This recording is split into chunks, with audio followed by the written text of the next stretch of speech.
transcending history and the world. A tale of souls eternally retold. Namco! Welcome back to the stage of history. This strengthened the soul. The legend will never die. But the soul still burns. We begin in the Cemetery of Ash. This is the traditional learning zone with an optional spot over here to fight some big lizards, ending in a plaza with a coiled sword and a starter fight against Udex Gundyr.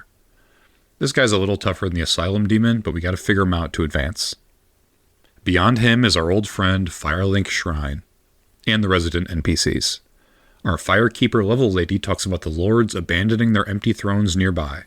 In the intro movie, we hear about 3 of them: Aldrich, Saint of the Deep, Farron's Undead Legion, the Abyss Watchers, and the reclusive lord of the profaned capital, Yorm the Giant. Ultimately, we end up putting the coiled sword into the bonfire and warping to the first proper level. We're dropped atop the high wall of Lothric, looking over a grubby city. There's an obvious staircase down to the left towards the big dragon corpse, but there's also a broken bit of wall on the right where we can find and fight some stuff. This will be a shortcut later, but for now it's a dead end. Under the dead dragon, we can pass through the tower to this lower walkway, and up the stairs is a live dragon.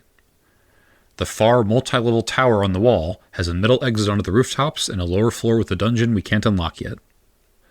Across the rooftops, there's a ladder down to the courtyard.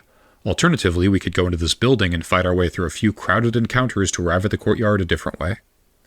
Either way, we need to defeat or dodge this big guy making the rounds and reach the long, majestic staircase. Immediately to the right is the path to unlock that shortcut elevator to the first bonfire, and at the top of the stairs is Emma, who gives us a little banner. Choosing to kill her now will pitch us into a difficult boss battle with the Dancer of the Boreal Valley and easy access to some late game areas, more on that later. At the bottom of the stairs is Vort, also of the Boreal Valley. He's more beatable than the Dancer. On the cliff face past his arena, we can raise that little banner and get flown to the undead settlement across the swamp. Once we get off the foot of the high wall, we round the corner to interrupt some kind of pagan ritual, and we have another choice of 2 directions. Straight across the bridge, we can pick our way through some buildings and find the dilapidated bridge bonfire. There's a bridge heading down with a locked gate at the end also, but we can continue onward to find a distant courtyard with more worshippers. Here we can fight the curse-rotted Greatwood, break through the floor of the area during the battle, and afterwards join the PvP Mound Makers Covenant. Along the other path from the ritual site are some buildings leading to an overlook where the cliff underside bonfire is discoverable with a leap of bravery off this bridge. Beyond and below is an entrance to some sewers, which connect back both to the dilapidated bridge and into this flooded valley floor where we can climb up to meet an NPC and arrive near the area exit. The lift inside can take us down to the next level, but it also goes up, and if we roll at the right time, we can assist Sigurd in battling a big fire demon on this upper area of the village. Going down, the next area is the Road of Sacrifices. The short first stretch introduces the charming bird people. We cross a bridge to reach a halfway fortress bonfire after not very long, and beyond is the Crucifixion Woods. This is the game's lesser swamp section, an open space with some tough encounters. There's yet another bonfire across the swamp on a hill, and nearby is a partially sunken fortress. If we explore there, we can make our way up to a clearing to fight the Crystal Sage boss.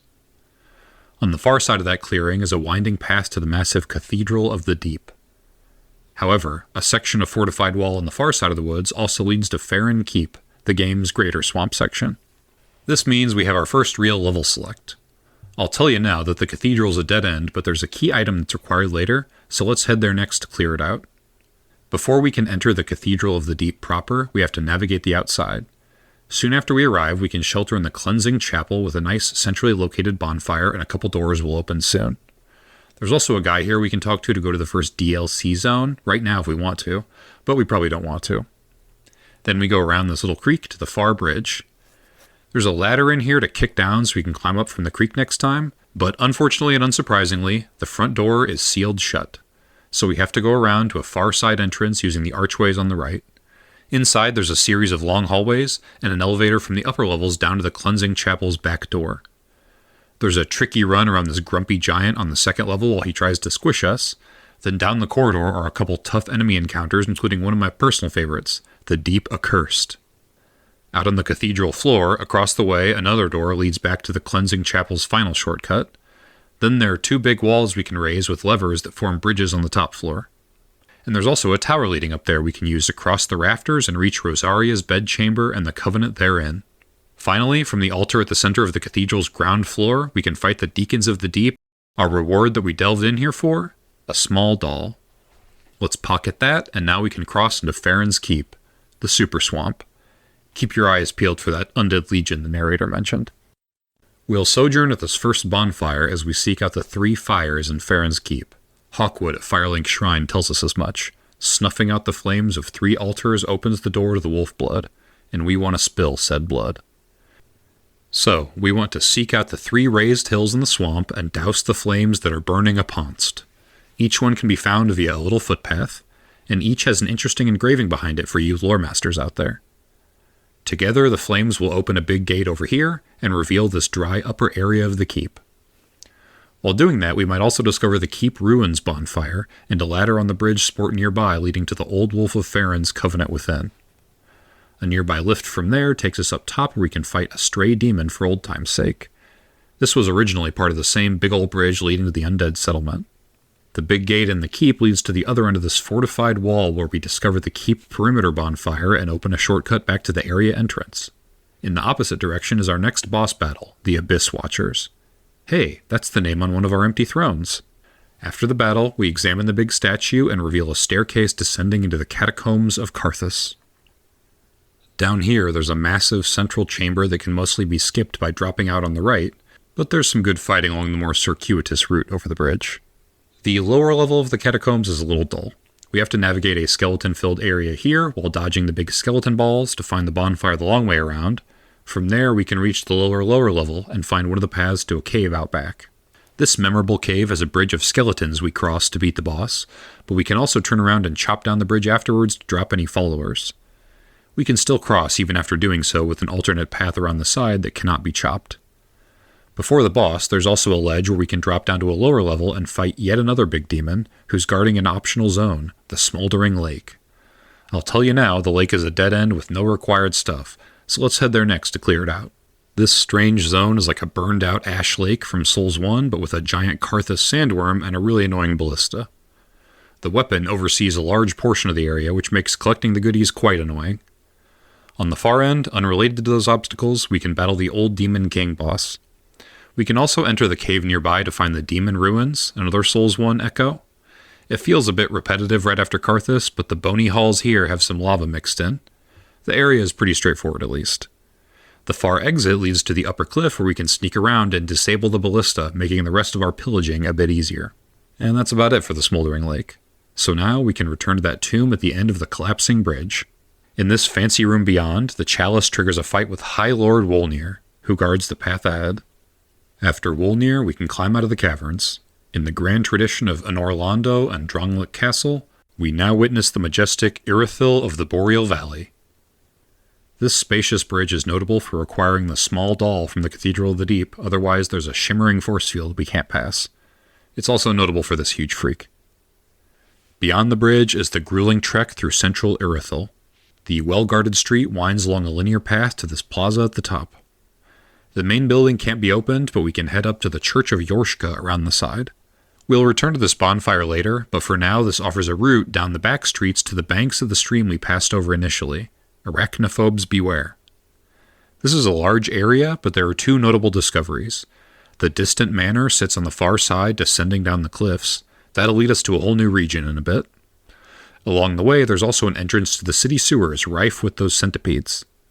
If we follow those sewers up and out of the water, we can follow the back way to the main building from earlier. There are 2 shortcuts along the way, and inside is the next boss, Pontiff Sullivan. We can slay him and open the door to the back courtyard. It's a creepy giant's graveyard, but some are still alive yard. At the far end is the Water Reserve, which offers a bonfire and an optional fight below with 2 of those bridge gators. Up top, there are flying buttresses and archers that feel somehow familiar. There's a shortcut tower down to the courtyard over here, and another familiar contraption that's raised and lowered with a lever. At its lower point, we can bravely cross an invisible walkway hinted at by the broken bridge to reach the prison tower above the Church of Yorshka. But first, since that's a one-way drop, we should probably climb to the upper point for a bonfire to warp back to. Now, in the grand tradition of Anor Londo, Drangleic Castle, and Irithyll of the Boreal Valley, we now witness the majestic... Seriously? Lucky for us, they did at least make the initial stair climb even more obnoxious. Actually, it's more like the grand tradition of Metal Gear Solid 4's Shadow Moses. Revisit a classic snowy level that's fallen to ruin, use a side entrance to reach the main chamber while dealing with new enemies that have moved in, and return to the iconic boss arena and do battle with a new boss piloting the corpse of a familiar boss. And Aldrich is sort of a liquid snake. He's also another member of our Firelink Throne Squad. That's 2. At this point, our remaining thread is the Distant Manor, which leads to Irithyll Dungeon. This is the part of any true Dark Souls game where we just descend for a long time. Soon after arriving, we come across this big central cell block. Feels kind of like a simplified Tower of Latria throwback with a couple levels. The lower level on the far side has a path back and around to this muddy pit with a giant in the center. Then we can reach the bottom level, and from there, past all the nasty jailers, is the path to the capital beyond. We aren't quite done here, but we are for now. As we approach the profaned capital, we're beset by a big gargoyle. We reach the big tower and the bonfire within. On one side, we can find a ladder down to a big swamp and encounter a temple in the corner with these awesome hand bears on our way back up. That's all optional, though, as the way ahead is across another long bridge where we're once again beset by a big gargoyle. We can drop down halfway, or continue across. Either way, we end up in the far fortress. In here is the battle with Yorm, the giant. In the grand tradition of the Storm King from Demon Souls, there's a special Storm Ruler sword on the throne behind him that does a special attack to make killing him much easier. It's kind of a pain otherwise. And with that, we've slain all the names mentioned in the intro. And whether we kill Yorm or Aldrich last, immediately after the battle we'll be teleported back to Lothric Castle at the top of the stairs, and Emma begs us to save the soul of Prince Lothric. She then dies, the door closes, and a boss fight with the Dancer of the Boreal Valley begins. Afterwards, we place a basin to catch some statue blood and drop a ladder to Lothric Castle proper. And herein lies the game's one big sequence break of sorts. We can kill Emma at the beginning of the game when we first arrive here and trigger the boss at low level. Defeating the Dancer will unlock the next area, but it's mostly useful for early item gathering because we can only progress so far before this game's equivalent of the Golden Fog Doors will block us if we haven't beaten all 3 lords. At the top of the ladder are 2 routes. We'll take the shorter one to the left first. This leads an elevator down to the Consumed King's Garden. It's not much of a level as we make our way across, and Osiros, the Consumed King himself, waits on the other side. Behind him, the area seemingly ends, and we claim the Path of the Dragon emote that'll be important soon. But there's also a secret door here leading outside. This is the Cemetery of Ash, again, but now it's dark and called the Untended Graves. Bloodborne did this trick too. Udex Gundyr becomes Champion Gundyr, and at the end is a Dark Firelink Shrine. Keep your eyes peeled for peeled eyes, because they can affect the ending if we give them to the Firekeeper later. Back at Lothric Castle, going straight from that ladder is how we proceed. There's a ladder a couple rooms after, but we quickly get outside and climb up to another at the Dragon Barracks. There's of course a pair of dragons overseeing the main road, try ranged battle, a whole optional stretch down here in the alley below and the attached rooms, but ahead on the right through the building we can forge ahead. Back across on the top level is a bridge boss battle with the Dragon Slayer armor. This is now the point where early Dancer defeaters are stopped. The Grand Archives are ahead, and the Grand Archives key doesn't spawn until the 3 lords are down. A little clunky, but everything from Dark Firelink to here can be explored early. The main room of the Archives is pretty complicated, which is why I've cleverly drawn the roof on top. But here are some images from DS Map Studio. We come in on the ground floor, go through the gate and circle around up to the balcony. There's a door on the right leading up to the next floor. We can fight the sage on the big bridge and follow the staircases and side rooms all the way up to the top floor. We can also reach the rafters because From loves doing that. Finally, we get outside on the roof and we can battle the big bullies on our way to the ominous boss bridge. There are fortifications all along the climb, and a battle with the twin princes, Lorien and Lothric, awaits at the top. Once we kill them, we have our 4th and basically final Lord Soul. Upon returning and placing it at Firelink, we can now proceed to that sly old kiln of the First Flame and beat the game. But before we do that, a couple areas remain. Suppose we explored the Irithyll dungeon a bit more and we found this cliffside path out the back door, and suppose we got the Dragon Torso Stone there and were struck by the item description. Suppose also that we had found the Path of the Dragon meditation gesture after Osiros, and suppose that we used Seek Guidance spell to read the developer message. The path to the Archdragons lies through meditation. Well, given those clues, one might think to meditate for a moment with our stone friend on this cliffside, facing the distant ruins on the peak. That leads us to the Archdragon Peak, the well-hidden final zone. The first half of the area is a special boss battle with the Ancient Wyvern. We square up with it right away, but we aren't meant to fight it with our ground game. Instead, we lead it on a merry chase around the ruins, through the walls and across a bridge. There we can gain some altitude, get atop the scaffold, and execute a cinematic plunging finisher on its head, or die comically trying. Beyond, we'll find the Dragonkin Mausoleum. The prominent bridge is barred off, so we must go down and along side paths and platforms to the Great Belfry. After we go up around the outside and fight our way through, we find a bonfire. Also some really strange enemies. We can use the emote again at the peak facing the giant dragon corpse for another reward. We can actually do that a few places around here. We can also ring the heavy bell to summon the storm above the bridge and fight everyone's favorite optional boss, the Nameless King. That just leaves the DLC, the first of which was Ashes of Ariandel, and as I mentioned, we can visit this area as soon as we reach the cleansing chapel near the Cathedral of the Deep, which can happen pretty early. Talk to the guy and we warp to a snowfield. Don't worry, it isn't like the one from Souls 2. Things are visible here. Near the raised cliff of the upper expanse, a snow shelf collapses into the lower forest. There's a tower we can climb over here amongst the ruins, but we want to make our way downhill to the frosty rope bridge. At the end of the bridge, we see a chapel to walk to, and inside we're free to find Frida to talk to. She tells us we're free to take leave of the venue, but we're going to continue because loot is an issue. Like Carthus before, we can cut the rope bridge to turn it into a ladder going down. This in turn leads to an exposed root system forming a treacherous path down to the frozen lake at the bottom of the valley, the depths of the painting.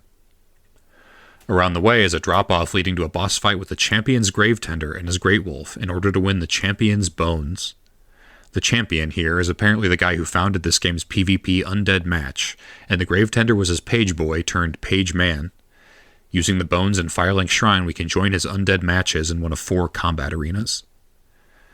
We can climb back out of the painting depths using a long ladder, and then slide a slide into the Corvian settlement. This is a combat-heavy zone. Our first order of business is to head around to the church the long way in, drop in, and make Wilhelm scream for his contraption key. This states that it leads to the attic of the archive, meaning we can head through here to a snowy mountain pass. This is another winding forest section. Our goal is the cave on the far side. It leads to a gross burgundy bug base. We need to find a pulley mechanism on a pillar within to move the statue in Ariandel Chapel. If we then take the round staircase nearby, we can unlock a passage back upstairs and meet Father Ariandel himself in the church. After an impromptu service, that's all for this DLC. Fortunately, one of several entrances to the second DLC is via Sister Frida's bonfire at our feet. We warp to the Ringed City, or more accurately, the Dreg Heap near it. This area is meant to be sort of the interdimensional converging ground for various dead worlds. Nearby is this little fragment of ruin you might recognize from the very start of the game, specifically the High Wall of Lothric. We first plummet down through the collapsed building windows and discover we don't take fall damage dropping into the ash. We head down additional ruins along the side of the ash hill to the bottom. Unfortunately, outside we start getting blasted by god rays. Flying angels oversee a bunch of this lower portion, so we're forced to run from cover to cover. Periodically, we'll see these lengthy Londo leftovers. Killing them will also permanently kill a corresponding angel. Each one kind of acts as a cruel angel's prosthesis. Otherwise, these stretches aren't the most fun. Down here is our old friend Earthen Peak, surrounded by roots and angels and cliffs. In the grand tradition of Dark Souls 2, we want to reach the top of the windmill for a weird area transition, but we can't go directly. Instead, we have to descend down into the swamp and make our way to some shacks in the distance. Here we can get atop the roots and circle back over above the windmill and drop down to find a bonfire within. Jump off the end of Earthen Peak to trigger the boss battle.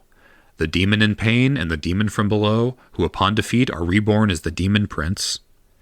Afterwards, we receive another small envoy banner to hold up on the nearby cliff. We'll be whisked away to the final zone, the Ringed City proper, specifically the Mausoleum lookout high above. These starting battlements seem simple, but a seated warlock at the far end will summon these spirit archers to make progress a pain. It's easiest to drop off the side and follow the lower path all the way around the back underneath them. Along the far side of the starting wall is a path down inside the structure with the inner wall bonfire. Following these passages down to the tower and descending spits us out on this winding staircase up the center of town. There's an NPC behind a door at the top and a big ol' swamp at the bottom. Across the swamp, a partially sunken roof provides a ramp onto the cliff, and from there we can cross a stone bridge to a cave system reminiscent of the catacombs. From here we go back across, taking a moment to knock the massive dragon off the bridge, and a brief trip through the lower wall. On the other side is a flowery path up to the Church of Anor. Inside is a boss fight with Half-Light, Spear of the Church. On the roof we can meet Anor herself, mess up her illusion spell, and be taken to the true Ringed City. Or the future one, or something. It's a big ashen desert. Here, alone in Anor's Rest, we have an epic boss battle with Slave Knight Gale that can range through the entire zone. The DLC's final boss battle is found soon after we knock that dragon Midir down. After doing so, the NPC knight Shira requests that we kill it in the chasm, and says there's a shrine in the tower hidden behind a knight statue with no arms leading there.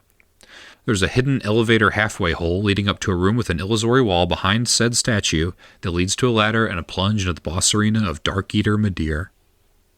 Now we can warp to the Kiln of the First Flame for old time's sake and douse the Soul of Cinder to finish the game. There are 4 endings this time. The basic one where we find the eyes and untended graves and hand them to the Firekeeper. One where we do that, but also we kill the Firekeeper during the ending. And one where we follow a side quest culminating in a wedding ritual with Yol of Londor and use 8 dark sigils we collect to usurp the fire, or something. So, in the grand tradition of my other videos, here's the high-level summary. After the intro battle, we can choose between Vort or the Dancer if we kill Emma. If we can kill the Dancer, Osiros and Champion Gundyr wait in one direction, and Dragon Slayer in the other, but the Grand Archives remain sealed. After Vort, we can opt to fight the Curse-Rotted Greatwood, and the Road of Sacrifices offers another split. The easier road is through the Crystal Sage to the Cathedral of the Deep and the Deacons Within for the Small Doll. The other road is through Farron's Keep Torch Puzzle and the Abyss Watchers. After them is the Catacombs of Carthus, and there's an optional exit to Smoldering Lake and the Old Demon King. Irithyll requires the Small Doll, but once inside we can either enter the dungeon and make our way down to Yorm in the profaned capital, or we can defeat Pontiff Sullivan and Aldrich in Anor Londo. After Aldrich, Yorm, and the Watchers, we can explore Lothric Castle if we didn't kill Emma, and either way the Grand Archives open. The Twin Princes wait at the top, and the Soul of Cinder in the Kiln at the end. Meanwhile, the Ancient Wyvern and the Nameless King are optional as well, and of course Ariandel's painting and the Ringed City. 13 required bosses, 6 optional ones, and 6 DLC bosses. There's certainly less choice here. Getting to the Gate of Irithyll before Crystal Sage or the Gates of the Archives before Vort are the primary places where you can get caught going out of order, but otherwise we're mostly marching on a path from Lothric to Irithyll and back. And that's that. I also did videos about Souls 1, 2, Bloodborne, and Elden Ring of varying quality if you want to check those out. By popular demand, I've started offering prints of these maps for sale, but you can also download and print them yourself. Links to download are in the description. Thanks for watching.